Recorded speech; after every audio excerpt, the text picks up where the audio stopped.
할렐루야, 강학교 성도 여러분, 지금은 4월 12일 월요일 새벽 예배 시간입니다. 우리 함께 사도신경으로 우리의 신앙 먼저 고백하겠습니다. 전능하사 천지를 만드신 하나님 아버지를 내가 믿사오며 그 외아들 우리 주 예수 그리스도를 믿사오니 이는 성령으로 잉태하사 동정녀 마리아에게 나시고 본디오 빌라도에게 고난을 받으사 십자가에 못 박혀 죽으시고 장사한 지 사흘 만에 죽은 자 가운데서 다시 살아나시며 하늘에 오르사 전능하신 하나님 우편에 앉아 계시다가 저리로서 산자와 죽은 자를 심판하러 오시리라. 성령을 믿사하며 거룩한 공회와 성도가 서로 통하는 것과 죄를 사해 주시는 것과 몸이 다시 사는 것과 영원히 사는 것을 믿사옵나이다. 아멘. 오늘 우리가 읽으실 하나님의 말씀 예레미야서 50장 41절에서 51장 38절까지 말씀입니다. 예레미야 50장 41절에서 51장 38절까지 말씀. 저는 오늘 예레미야 50장의 말씀을 가지고 잠시 말씀을 전하도록 하겠습니다. 길다고 하면 길었던 우리 예레미야의 거의 마지막을 향해서 지금 달려가고 있지 않습니까? 다시 한번 예레미야를 소개해드리면 예레미야라는 선지자는 남유다에서 활동했던 선지자였는데 남쪽 유다가 멸망하기 전부터 활동을 했었고 멸망을 경험하고 또 멸망 후까지도 있었던 바로 선지자였습니다. 하나님께서 이스라엘이라는 이 언약 백성을 통해서 하나님의 복음 계획을 실행시키기를 원하셨어요. 그러나 그들은 우리가 구원받았다라는 그런 자신들의 구원에만 만족을 했고 오히려 자부심을 갖고 살았습니다. 그 자부심을 넘어서 심지어는 이제 구원을 받았으니까 이제 괜찮아 하면서 좀 마음대로 사는 모습들도 보여줬고요. 때로는 어려운 일이 생기면 어김없이 우상들 앞에 절하면서 또 좋은 일이 생기면 이것은 하나님이 하신 것이 아니라 우상들이 우리에게 절해서 이렇게 된 것이다라고 까지도 또 이렇게 변질되는 모습도 많이 보여줬습니다. 하나님께서는 정말 오래 참으셨습니다. 너무나 오래 참으셨고 너무나 많은 선지자들을 보내셨습니다. 그러나 결국 그들은 돌아오지 않았고 그들에게는 회복의 기미조차가 보이지 않았습니다. 결국 하나님께서는 선택을 하셨습니다. 어떤 것을 선택하셨느냐? 바로 심판을 선택하신 것입니다. 그래서 예레미야서가 이제 어떤 내용으로 이루어져 있느냐라고 한다면 1장부터 45장까지는요. 심판이 먼저 언약을 깨트린 백성들에게 임할 것이다. 즉 이스라엘에게 이 남유다에게 심판이 임할 것이다라는 것을 말씀을 하고요. 46장부터 48장까지는 이 이스라엘과 인접해 있는 나라들에 대한 심판을 말씀하기도 합니다. 그리고 49장에서는 이스라엘에서 조금 떨어져 있는 나라까지도 심판이 있을 것이다. 그리고 마지막으로 이제 내일 보게 되겠지만 또 오늘이죠. 예. 50장 그리고 51장 바로 남유다를 멸망시키는 당대 최고의 나라였던 바벨론에 대한 심판까지도 예고를 하게 되십니다. 그리고 오늘이 바로 이 바벨론이라는 나라의 심판에 대한 예고인데요. 지금 우리가 살고 있는 현 시대에서 가장 강대국은 어디냐라고 하면 모두가 1순위로 꼽는 나라 당연히 미국일 것입니다. 근데 만약 여러분 이 미국이라는 나라가 이제 멸망할 것입니다. 얼마 지나지 않아서 멸망할 것입니다라고 누가 말을 한다고 한다면 여러분 정말 그것을 믿으시겠습니까? 아마도 미국이 멸망한다? 이것은 정말 믿기 힘든 부분이죠. 미국이 멸망한다라고 한다면 아마 전 세계가 마비가 되고 전 세계 경제도 전 세계 같이 멸망하지 않을까랄 정도일 것입니다.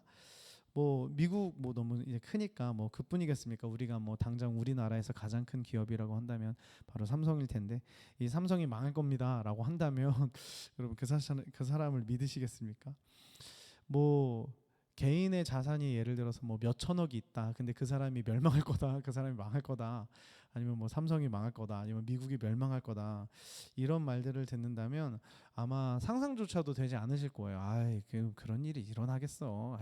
말도 안 돼. 이렇게 생각이 드실 텐데 사실 그 당시 나라 바로 바벨론이라는 이 나라, 남유다를 침략하고 멸망시키는 이 나라는 뭐 당시에 뭐 미국이랑 비교하기는 좀 힘들 수도 있지만 아주 미국처럼 아주 강대국, 그 당시에 그 근처에서 아주 강대국으로 꼽혔었던 나라였습니다.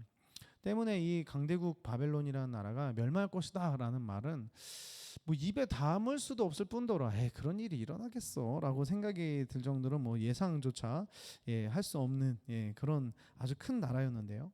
그런데 놀라운 것은 아직도 이렇게 멀쩡한 이 나라에 하나님께서 멸망을 미리 선포해 버리신다는 것입니다. 하나님께서 멸망을 그냥 입에 담으시는 것입니다. 그들이 어떻게 멸망하게 될 것인가를 아주 구체적으로까지 말씀을 하시는 것입니다.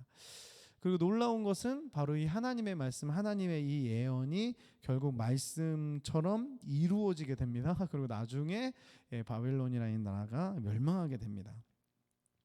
이것은 뭐 사실입니다. 성경에만 나와 있는 이야기가 아니고요.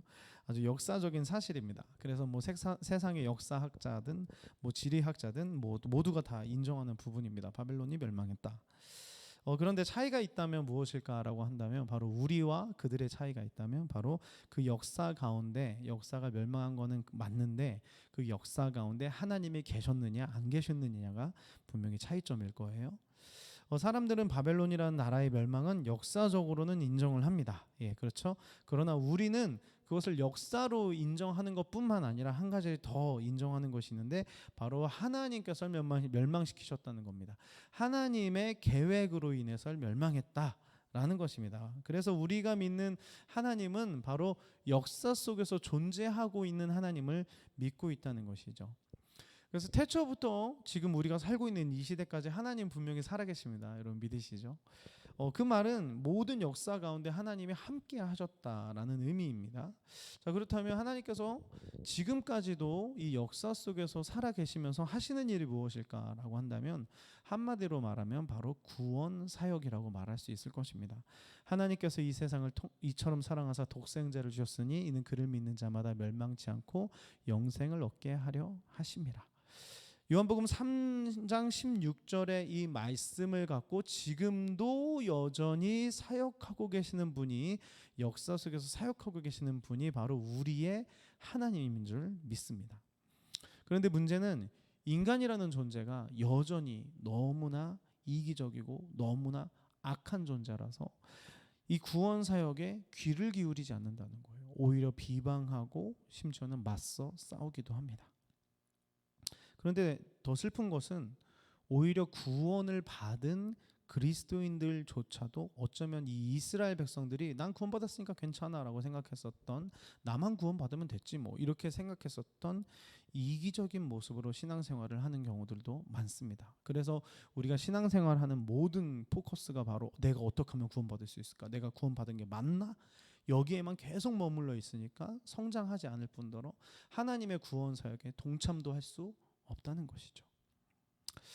그래서 때로는 이런 우리들, 때로는 이런 세상, 정말 하나님의 구원 사역에 대해서 전혀 동참하지 않고 돌아오지 않고 기도 기울이지 않는 그들에게 때로는 하나님께서는 이 심판이라는 징계를 사용하실 때도 있다는 것입니다.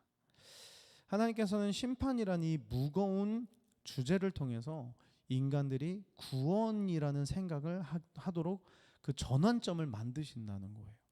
뭐 쉽게 얘기하면 인간은 아프기만 하면 바로 다시 건강해지고 싶어를 생각합니다. 건강했을 때가 좋았어. 그렇죠?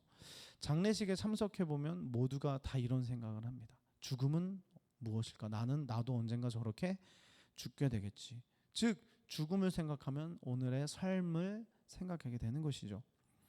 그러나 죽음보다 더 무서운 것이 있습니다. 바로 심판입니다.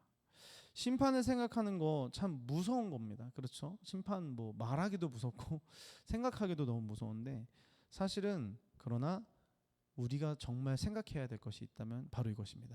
심판 없는 구원은 없다는 것입니다. 그러니까 심판 없이 구원은 없다는 것입니다. 심판이 있기 때문에 구원이 있는 것입니다. 심판이 없으면 구원도 없다라는 것입니다. 그래서 독일의 신학자인 안셀름 그린이라는 이 사람은 책에서 이렇게 설명합니다. 하나님을 내 마음에 모시기 위해서는 먼저 내 인식의 별들이 빛을 잃어야 한다라고 말을 하고 있어요. 바로 이것입니다. 심판이 있어야 구원이 있다. 심판에 대한 생각을 먼저 해야 내가 구원에 대한 생각을 할 수 있다라는 개념입니다. 그래서 시편 기자도 39편에 이렇게 말을 해요. 각 사람은 헛된 일로 소란하며 재물을 쌓으나 누가 거둘지는 알지 못하나이다. 주여, 이제 내가 무엇을 바라리요? 나의 소망은 주께 있습니다. 이제 말씀을 마무리합니다. 바벨론이라는 나라 엄청난 강대국이었고, 그래서 뭐 심판의 메시지 이렇게 들었을 때 모두가 콧방귀 꼈습니다. 뭐 말도 안 되는 소리를 하냐. 그러나 이 시대도 마찬가지입니다. 이 시대에도 심판에 대한 메시지를 주면 사람들은 말을 합니다. 아니 무슨 과학과 문명이 이렇게 발달한 시대에 무슨 그런 뚱딴지 같은 심판이 어디에 있어. 있으면 나와보라 그래. 그러나 분명한 것은 그것을 믿는 사람과 안 믿는 사람의 결국은 완전히 다르다는 것이죠. 그래서 내가 오늘을 정말 감사하게 살 수 있는 이유는 나 또한 그것을 모르고 살았던 사람이라는 사실을 인식할 때라는 것입니다. 즉 내가 예수를 믿기 전에, 구원받기 전에 내가 어떤 상태였는지, 나 또한 심판의 길을 걷고 있던 사람이라는 그 사실을 정말 더 깊이 생각해야 구원받은 감격을 누리게 되게 되고요. 또 심판을 생각해야 내가 오늘 구원을 받았구나라는 것에 대한 감격을 갖고 또 살 수 있고, 더 나아가서는 이제 여전히 심판의 말에 또 구원의 말에 귀를 기울이지 않는 분들에게 구원의 감격을 보여주면서 또 전하면서 살 수 있을지 않을까 생각이 듭니다. 네, 그렇습니다. 오늘 심판과 구원에 대한 메시지에 귀를 기울이지 않는 이 시대입니다.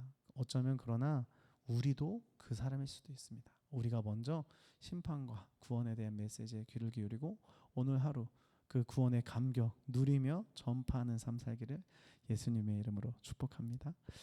네, 우리 주기도문으로 월요일 새벽 예배 마치겠습니다. 하늘에 계신 우리 아버지, 이름이 거룩히 여김을 받으시오며 나라가 임하오시며 뜻이 하늘에서 이루어진 것 같이 땅에서도 이루어지리다.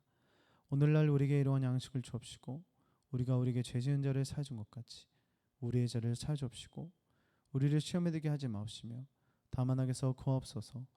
대개 나라와 권세와 영광의 아버지께 영원히 있사옵나이다. 아멘.